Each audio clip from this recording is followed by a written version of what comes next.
Not a whole lot of building going on, but it's a very important thing that we have to do. Cutting this at a 45-degree angle so that way the concrete will come up. If you look here, this is the finished product, what it should look like by the time we're done. We are back again.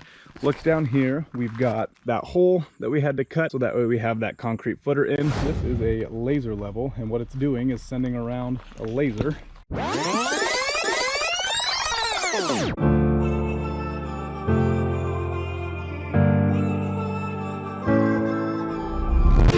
What's up everyone, Wild Schneider Outdoors. Welcome back to the lake and welcome back to the shop build series. Now, today, not a whole lot of building going on, but it's a very important thing that we have to do, which is going to be leveling out all the gravel so that way when we pour the concrete, we can accurately estimate the amount of concrete we need in order to completely level out the shop.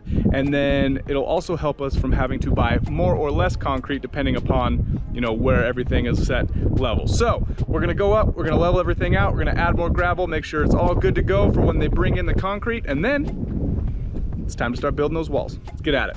All right, if you remember when we left off, we had all of this piping done. Your sink, your shower, and then your washer and dryer, but mostly your drain for your washer over there.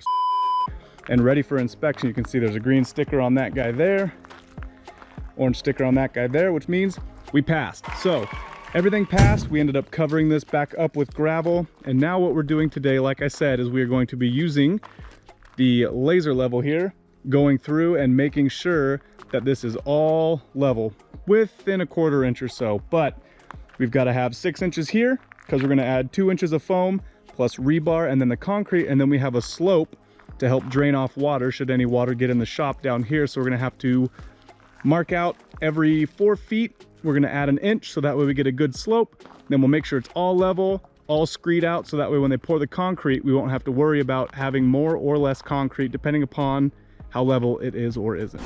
All right, one other thing we're doing is, if you see here, per code, your concrete needs to be insulated. So we've got 2 inches of insulating foam here, but the problem is when we pour the concrete, we don't want it to come up to the top of this foam, because then you're gonna have 2 inches of exposed foam between your wall and your floor. So we're gonna be going around with a hot knife and cutting this at a 45-degree angle so that way the concrete will come up and match with the actual stem wall itself. So that way we don't have this exposed foam, which over time will deteriorate and get chipped and fall apart. You just don't want that gap. So we're gonna go through with a hot knife and cut that as well.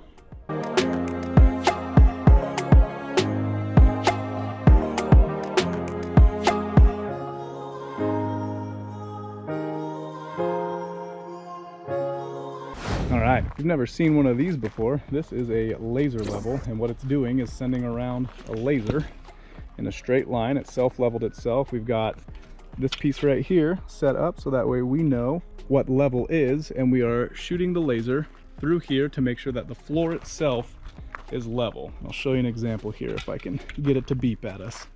So you'll come over, put this on the ground, loud beeping noises, right? And right now it's telling me that we're a little bit low. And you're listening for that solid beep. There it is. So once you get that solid beep in there, that's where your level should be.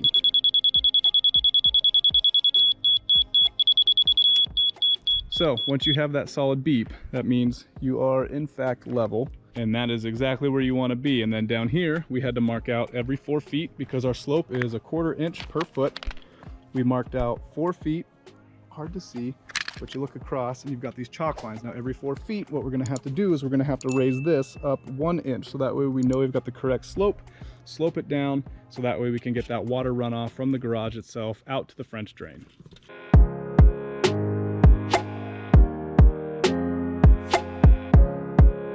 Okay, we have gone through now and shot the level everywhere we need to, and you can see our marks: 1/4 inch, inch, half.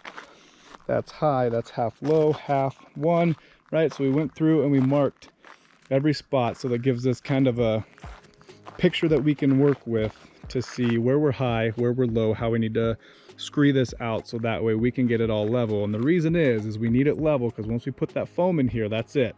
Concrete and the rebar go on, everything's stuck the way it is. So if it's not level underneath, you run the risk of cracking, and we just don't need that. So he's gonna start raking out, I'm gonna start cutting foam, and we'll keep going.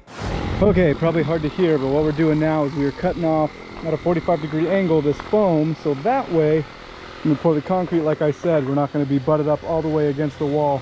Keep going.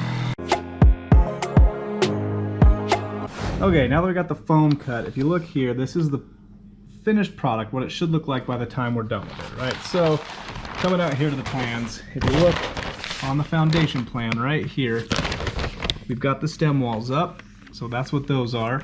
And now we have to dig out right here 24 by 24 section, so that way there's a beam that's going to go there for inside of the shop. There'll be an atrium or a bedroom up above, so it's got to have something to be load bearing, and to do that you have to have a concrete footer. So we got to go out there, measure these distances, make sure we get it correct, dig it down, so that way once we lay the foam on top before the rebar and the concrete go in, this will be pre-dug so the concrete can fill that in, and then you'll have a place to bear some more weight. So let's get out there and get measuring.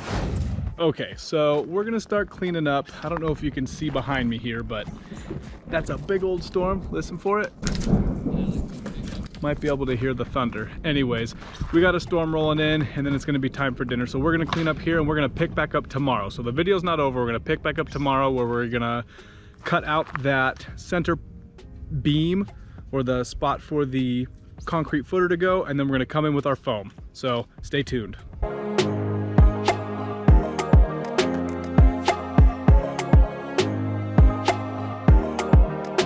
The next day. Okay, so for me, that was a whole day, but for you, it was just a couple seconds, probably something edited out. But we are back again. Look down here, we've got that hole that we had to cut, so that way we have that concrete footer in. We're gonna line it with the insulating foam and then throw some rebar in, and then we've got to start foaming this whole area. So, without further ado, let's get back to it.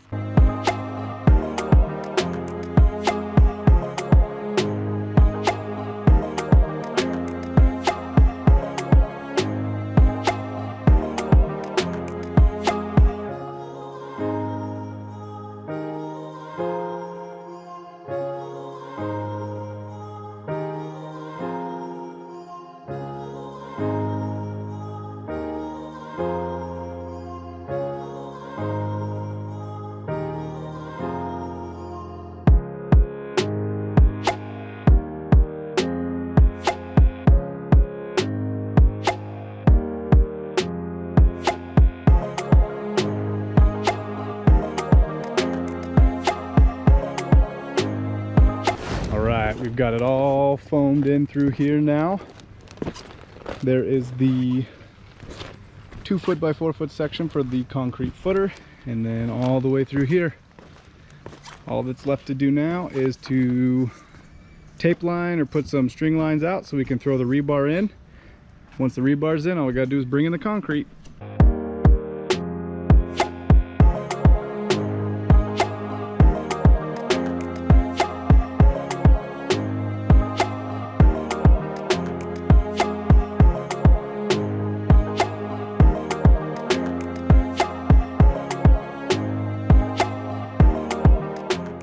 Sweet, we got all the rebar done, all the way across, all the insulating foam, everything is done.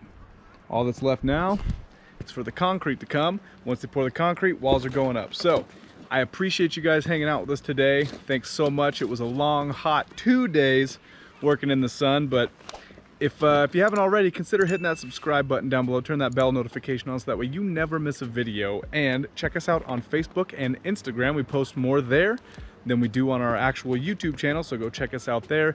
Leave a comment down below, smash that like button, and of course, as always, stay wild.